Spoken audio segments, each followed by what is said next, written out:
At some stage, as you progress through your journey of trail riding, you're going to start riding trails which can't be rolled, where there's a section that needs to be dealt with without the wheels on the ground. For many, speed on the deck is no problem. Twisting fast, single track, be it technical or not so technical, isn't a problem. But the moment the wheels need to leave the ground, things start to change, confidence starts to elude you, and technique jumps out the window. In terms of terrain, we're going to start very simple. A small step down in the trail, which could be rolled, but we're going to work on a technique of pushing through the bike, making sure that the wheels land pretty much together, so that we effectively, rather than the bike pitching as it rolls down a section, it glides through a transition on down the trail. Now, although this step is small, and I could mess it up in many ways and still get away with it, the technique itself is very important to get right, and as you do so and as you get more comfortable with it, you'll find that you can apply it to bigger and bigger steps and start dropping in off ledges 2, 3, 4 plus foot, as long as the run out's good and the transition is good below you. As usual, we're going to look at physical elements to apply, the mental approach required, and obviously the bike, you and your equipment, how you set things up. Again, when the terrain is less technical, there is more room, more forgiveness really in the way you set your bike up. But as you get to taking on more and more technical terrain, bigger drops, etc., you're going to have to make sure you're tweaking things to more like perfection. Probably the most important thing to consider once you've done your basic safety check on your bike is that suspension setup is set up nicely. We don't want the rebound so fast at the moment the wheels do connect with the ground again, we get sprung off the bike. At the same time, we don't want things wallowing and every bump sucking up all the available suspension. In terms of the physical elements, we're obviously going to be looking at footwork, looking, body position, and how to break down the trail into an entry section and exit. Speed control is going to be crucial as things get bigger and bigger and transitions change. Sometimes if you go in too hot, you're going to land too flat. Sometimes if you're going too slow, you're going to find that you're going to have to front wheel dropping away from you rather more quickly than you'd expect. So getting those elements right is really going to help get the technique dialed. As I say, in this instance on fairly basic terrain, but we'll start ramping things up through the session.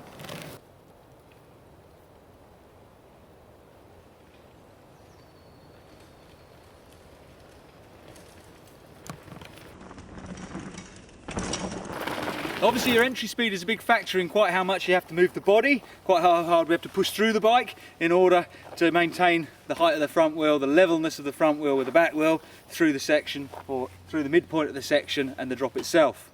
If I'm going very slowly, I'm going to have to really exaggerate that movement before dropping down onto two wheels. If I'm going slightly faster, or even at a good pace, it's much more likely that it's just like a very slight movement, flick of the wrists and heels, and a slight push through. There's not much time between the front wheel leaving and the rear wheel leaving the lip, and therefore I don't need to lighten the front wheel for as long. On a step this size, you can get it all wrong. So go away and practice on a curb size, landing two-wheeled off a curb. Experiment with different entry speeds and quite how much you have to push through the bike, quite how much you have to shift your body mass, etc. to get the two-wheeled landing at different speeds.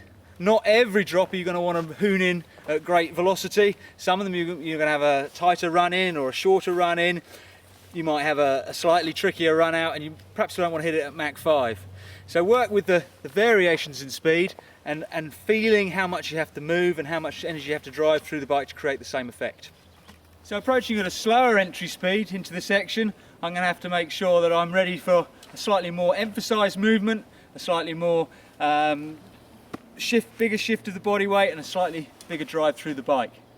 That push through the bike isn't just going to come from the hands but also from the legs, much more powerful through heel drop and wrist drop, pushing through the lip, which is midsection.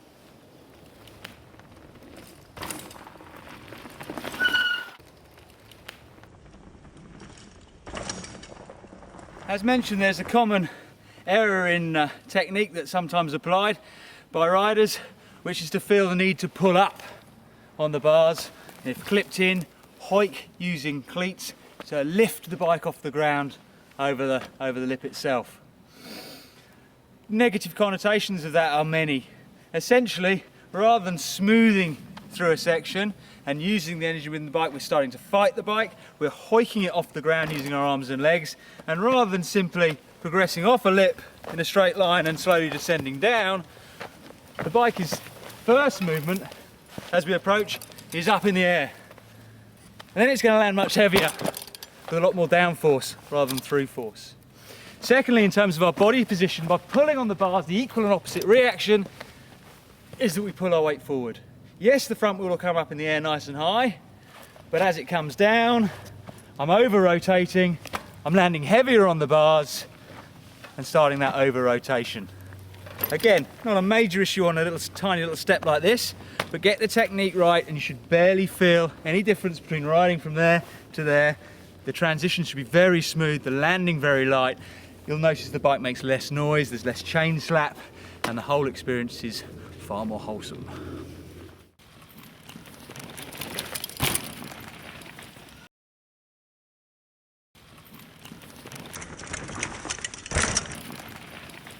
As this size of step is relatively unthreatening to most riders, you're going to find that you're staying in a very nice position of emotional control where you're nice and relaxed on the bike and flight and fight tendencies haven't kicked in.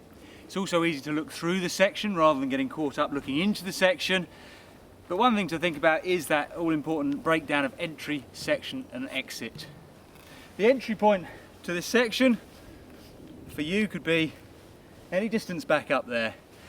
The section itself we can lengthen out. That is midsection. It isn't the entry point. That lip is not the entry point. It is midsection. So don't build yourself up to that point. Ready, steady, let's go.